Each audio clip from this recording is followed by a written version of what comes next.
jurusan Tarbiyah dan Keguruan, program studi Pendidikan Agama Islam semester 4, Sekolah Tinggi Agama Islam Negeri Majene, akan menceritakan sebuah kisah singkat seorang tokoh yang berperan penting dalam pengembangan pendidikan di Sulawesi Barat, khususnya di Tanah Mandar.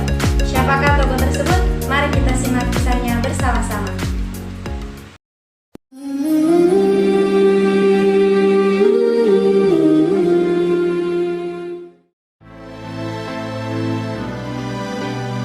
Abdurrahim Kamaluddin adalah nama yang tidak asing lagi bagi masyarakat Islam di daerah Mandar pada umumnya, khususnya masyarakat Balanipa. Nama Abdurrahim Kamaluddin telah terukir dalam sejarah Islamisasi di daerah Mandar.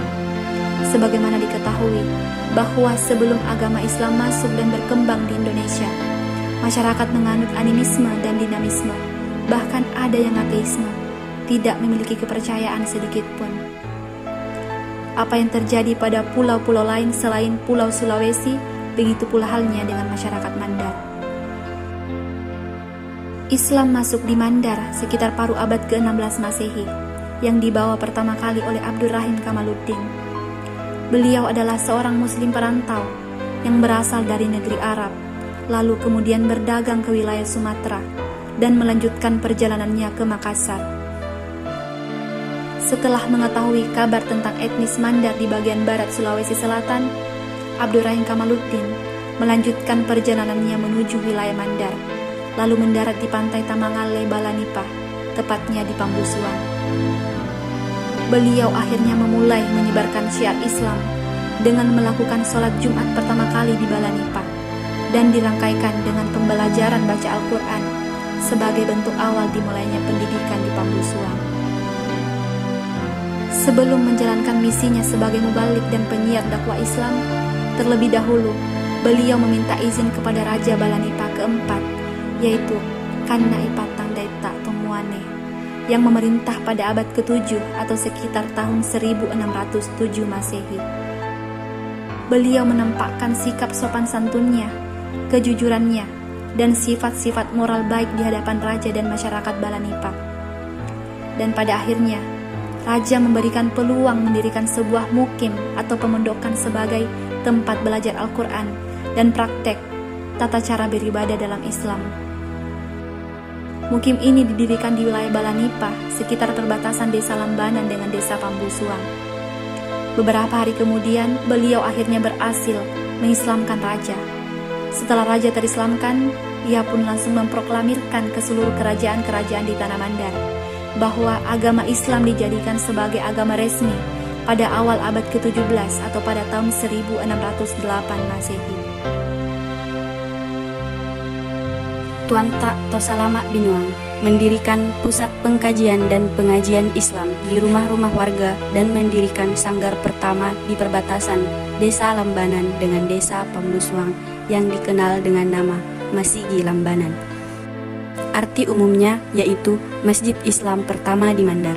Beliau menganjurkan dan menyebarkan Islam dengan pendekatan populis, yakni di tingkat masyarakat paling bawah.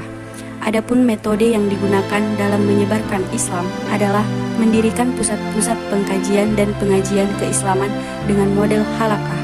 Hal ini kemudian ditandai dengan simbol yang dikenal sebagai Miking Patap Pulau, atau kegiatan bermalam dengan guru untuk menimba ilmu-ilmu agama. Jika diterjemahkan, kurang lebih berarti 40 orang santri yang merupakan santri pertama dalam sejarah Mandar. Beliau memperkenalkan nilai-nilai keluhuran Islam yang rahmatan lil alamin dengan tutur kata yang lembut dan perangai yang tak kalah lembutnya pula. Beliau juga memperkenalkan untuk pendidikan Islam dengan model pengajian kitab-kitab klasik risalah kenabian yang disampaikannya berjumpa dengan nilai-nilai kearifan orang Mandar yang juga menjunjung tinggi adab dan akhlak yang mulia. Malumu pau, malumu kedo, lembut dalam berkata, lembut dalam bersikap.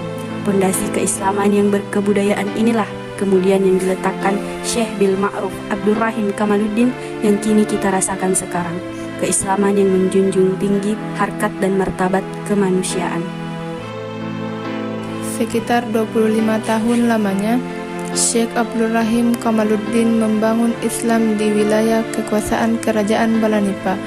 Beliau melanjutkan misi dakwah islamisasinya ke wilayah Mandar arah bagian timur dan yang dituju adalah Kerajaan Binuang. Negeri Binuang akhirnya populer sebagai pusat pengembangan agama Islam di Tanah Mandar, dan akhirnya beliau diberi gelar Tuan Tak Tosalamaka Binuang. Setelah kurang lebih 40 tahun menyebarkan agama Islam di Balanipa dan Binuang, Tuan di Binuang akhirnya memutuskan untuk beristirahat di negeri istrinya, yaitu di Binuang. Akan tetapi, keinginannya untuk menyebarkan agama Islam tidak terputus begitu saja. Sebab jika ada daerah yang membutuhkannya, beliau akan selalu siap membantu.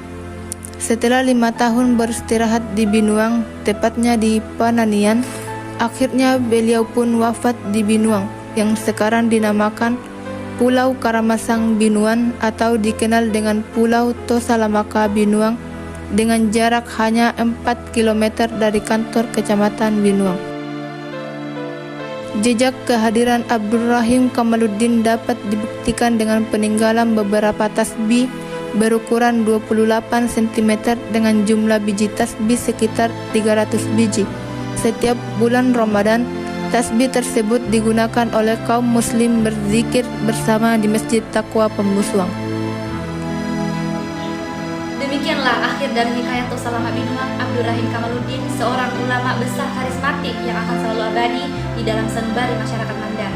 Saya Fikreni Haruna. Saya Dillah Indonesia Saya Munawarah mengucapkan terima kasih. Wassalamualaikum warahmatullahi wabarakatuh.